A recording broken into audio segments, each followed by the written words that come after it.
Hemos platicado mucho de la calidad al dormir y de su gran importancia con la salud.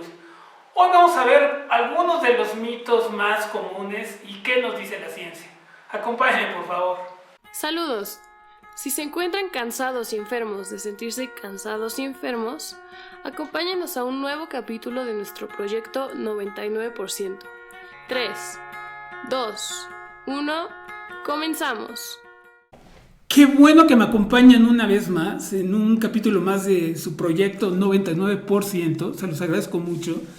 Yo quisiera tomarme unos minutos con ustedes para ver qué nos dice la ciencia acerca de muchos mitos que hablan acerca de dormir. Ya tuvimos 2 programas que hablan sobre dormir y su grandísima importancia con la salud, pero hay mitos que persisten en la sociedad y nos los pueden estar diciendo de una forma sin ningún dolo, con tratar de ayudarnos. Por eso es importante ver qué dice aquí la ciencia. El dormir, como saben, y en un resumen muy rápido, tiene muchos trastornos metabólicos en el cuerpo y tiene una gran importancia. Al final yo les voy a dejar vínculos que hablan sobre esto. Pero vamos a empezar con estos mitos. Uno de los primeros mitos es que tomar una copa de vino o una copa con alcohol antes de dormir ayuda mucho a descansar. Y aunque curiosamente sí lo hace, sí nos dice la ciencia que sí lo hace, esto viene con un costo. Y esto porque, como recordamos, hay fases en el sueño muy importantes. Está la fase de sueño profundo, pero también está la fase REM. El alcohol inhibe que tengamos la fase REM, aunque sea con 1 o 1.5 copas de vino o de alcohol. Es muy difícil que lo tengamos. Una vez que metabolizamos ese alcohol, la fase REM vuelve, pero vuelve de forma errática. No vuelve en los tiempos que debería de ser de forma natural. Y esto puede crear un daño crónico que puede mover a nuestro ciclo circadiano y tener consecuencias todavía más serias. Tengan mucho cuidado. El otro que se habla mucho es que acostarse con los ojos cerrados es igual, tiene el mismo efecto que dormir bien. Y no lo es así. El dormir lleva fases, como se los dije, la fase REM, la fase de sueño profundo, y estas fases duran más o menos entre 1.5 a 2 horas y se repiten de 4 a 5 veces durante estas 8 horas de descansar. Si no llevamos todo ese control bien a lo que está acostumbrado durante miles de años de evolución en nuestro cuerpo, vamos a tener un daño importante. No es lo mismo descansar que dormir perfectamente bien. Y no lo podemos equiparar, ¿ok? El otro que se oye mucho es que la televisión nos ayuda mucho a descansar, que de hecho te arrulla y te puede coadyuvar en que duermas más rápido. Nada alejado de la realidad. Hoy la ciencia también nos ha demostrado que nuestro cuerpo tiene muchos fotorreceptores muy importantes que sienten una luz que es la luz de tipo azul. Y esta luz activa nuestros procesos como la luz cuando amanece, de esa misma forma, y está excitando a nuestro cuerpo, preparándolo para un día nuevo o para seguir con actividades. La televisión emite esta luz azul y no podemos descansar. Aunque tengamos los párpados cerrados, esa luz penetra y tenemos fotorreceptores también en la piel.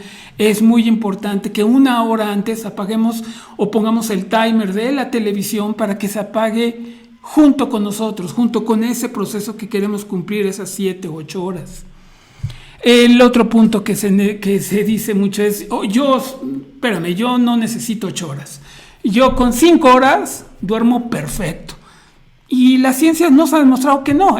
Más del 90% de las personas en el mundo necesitamos, hasta lo que se conoce hoy, de 7 a 8 horas para descansar. Solamente un porcentaje muy pequeño de la población lo puede hacer en 6. Cumplir todas estas fases, cumplir todos estos procesos, pero es casi imposible cumplirlo en 5 y vamos a tener un daño importante. Entonces, traten de cumplir con su horario real y quitémonos de esta mentalidad que nos daña mucho, de que es un héroe aquel que no duerme, es un héroe aquel que se queda toda la noche trabajando o toda la noche estudiando. No va a rendir igual. Se han hecho estudios en donde se han hecho exámenes a gente que duerme con menor estudio, con menor preparación, de gente que no duerme, y salen mejor las personas que durmieron bien. Tengan mucho cuidado en esto, es totalmente alejado de la realidad. El otro mito que se escucha mucho es que tu cuerpo y tu mente se va a acostumbrar a no dormir. No te preocupes, el cuerpo es maravilloso y va a encontrar su nivel. Tampoco es real. Los humanos somos muy malos para realmente sentir o definir cuando tuvimos un sueño, un proceso de dormir reparador, cuando pasamos por todas estas fases. Gracias a Dios hoy la tecnología ya nos puede dar de una forma muy económica saber cómo estamos durmiendo, si estamos cumpliendo con todas estas fases. Y hay wearables o sensores externos maravillosos en forma de anillo, en forma de pulsera, que nos ayudan muchísimo a medir esta calidad y ver qué otras cosas en el día pueden estar afectando esto, empezar a correlacionar, y eso es muy importante. El cuerpo y la mente no están hechos para acostumbrarse, y sobre todo a este punto en específico. El otro que se habla mucho es que no importa qué hora del día lo hagas, lo importante es dormir. Y no, tampoco es así.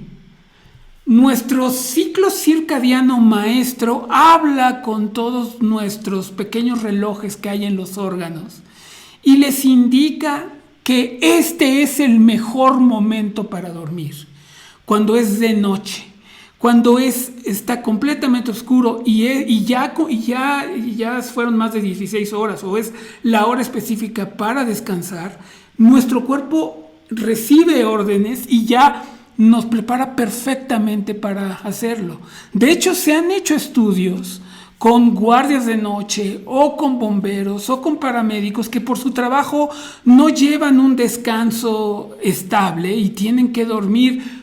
Pueden hacerlo sus 7 u 8 horas, pero a diferentes horas del día, y tienen daños metabólicos muy importantes. Entonces, no funciona esto. Otro punto importante es que el ejercicio antes de dormir te puede dañar. 3 o 4 horas antes de dormir no es bueno. Y aquí sí la ciencia no ha encontrado un punto definido. Hay gente que sí le causa insomnio, pero hay otra gente que descansa muy bien con el ejercicio. La regla dice que lo mejor es que 1 hora antes de nuestra hora de dormir ya dejemos de hacer actividad pesada o actividad física. Otro que es muy curioso es que si recuerdas tus sueños, es que tuviste un sueño, es que dormiste muy bien y muy reparador. Tampoco es cierto. De hecho, si recordamos nuestros sueños perfectamente bien, es muy probable, o más bien es, que despertamos en la fase REM.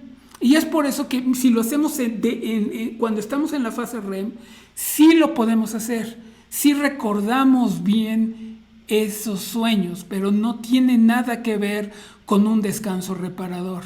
De hecho, podemos estar en la fase REM y no entrar en la fase profunda del sueño, que lo hace muy peligroso. Ahorita vamos a hablar de esto.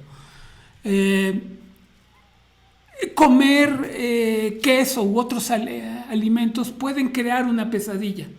Tampoco es así. Lo que sí crea pesadillas, sí está comprobado, es estar incómodo durante el sueño. Y eso sí es importante, pero no tiene que ver con lo que comemos, sino el efecto que puede tener. ¿No? Podemos tener indigestión y eso sí nos puede provocar pesadillas. O que el cuarto esté a una temperatura muy alta, también se ha comprobado que genera pesadillas. El otro punto importante es roncar fuerte no tiene daño, no hay ningún problema. No es cierto. Roncar fuerte es que puedes tener obstruida tu garganta con algo, y de hecho por eso son las vibraciones, porque hay algo que no está dejando pasar perfectamente bien el oxígeno, y esta falta de oxígeno también genera algo que le conocemos como apnea.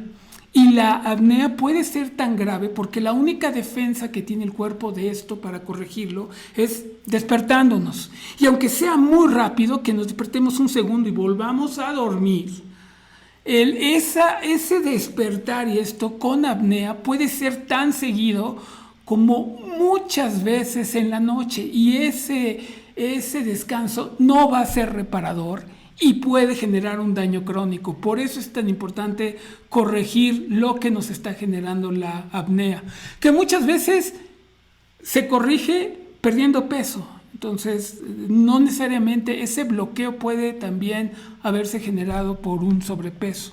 Levantarte poco a poco es mejor que levantarte inmediatamente. Y hasta nos dicen que la sangre la tienes descansando y te puedes marear o algo, y si esto está sucediendo pueden ser otros problemas que no tienen nada que ver con levantarte rápido. De hecho, lo que se recomienda es que pongamos nuestro despertador a la máxima hora para poder descansar todas esas horas, y esto porque mucha parte de la fase REM sucede en la mañana. Entonces, si nos estamos levantando poquito a poquito, estamos inhibiendo ese sueño REM, que es muy importante. El otro punto que nos dicen mucho es: no te preocupes, de todo lo que no dormiste entre semana lo puedes reponer el fin de semana. Tampoco es así. El cuerpo no repone esas horas que no descansamos entre semana. De hecho, hay veces que dormir de más puede ser tan dañino como dormir de menos. Entonces, es mejor, y no es lo recomendable, pero no es un poquito mejor que ese día que no dormimos bien, en la tarde tengamos una siesta. Esto no va a meterse con nuestro ciclo circadiano y lo va a alterar. Esa siesta puede ayudarnos algo, no va a ser lo mismo que haber dormido de corrido esas 7 u 8 horas, pero sí va a ayudar mucho mejor que intentarlo hacer todo el fin de semana. Nuestro descanso no funciona así. El otro que nos dicen mucho: aburrirse demuestra que no dormiste bien.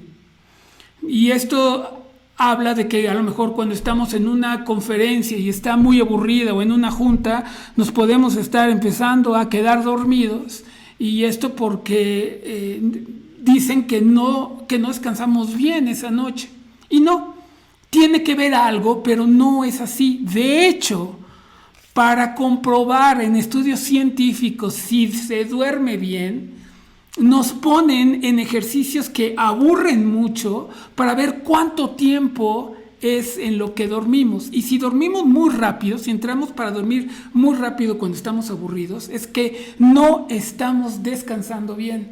Y cuando nos tardamos en generar cansancio, es que sí descansamos, sí lo hicimos bien. Lo usa mucho la ciencia para medir esto. El otro también que se usa mucho es que la melatonina la puedes tomar y te ayuda mucho para dormir bien. Y no, la melatonina no es un buen sustituto, o no actúa como una pastilla para dormir. De hecho, puede ayudar, pero la melatonina, su función en el cuerpo es hablar con nuestro cerebro e informarle que ya es de noche. Que ya haga su magia el cerebro, que le empiece a decir a todos los órganos, a todo el sistema, que se prepare para dormir. Para eso sirve la melatonina, es esta sustancia que habla con el cerebro, pero realmente no impacta directamente en nuestra calidad de dormir, sino en prepararnos si lo hace. Pero también es muy importante, y cabe la pena aquí mencionar, que hay personas que están durmiendo 8 horas, pero no entran en sueño profundo, y esto es común. Y hoy la ciencia, gracias a Dios, ya ha avanzado muchísimo y ya demostró que hay una bacteria que se llama bifidobacteria, que si no la tenemos en nuestra microbioma bacteriana, esa bacteria, junto con otras, coadyuva en que no entremos en sueño profundo. Y esto lo hace súper interesante. Nuestras bacterias también influyen en cómo descansamos. Eso es todo lo que les quería platicar hoy. Les agradezco mucho su tiempo y la próxima semana quiero invitarlos a un programa muy interesante de 2 partes del ciclo circadiano y lo último que nos ha dado la ciencia. Muy, muy interesante. Hasta luego. Bye. Agradecemos su atención. Recuerden que nuestros contenidos, aunque han sido verificados por expertos, solo tienen como objetivo educar, nunca tomar el lugar de su doctor. Hasta el próximo capítulo.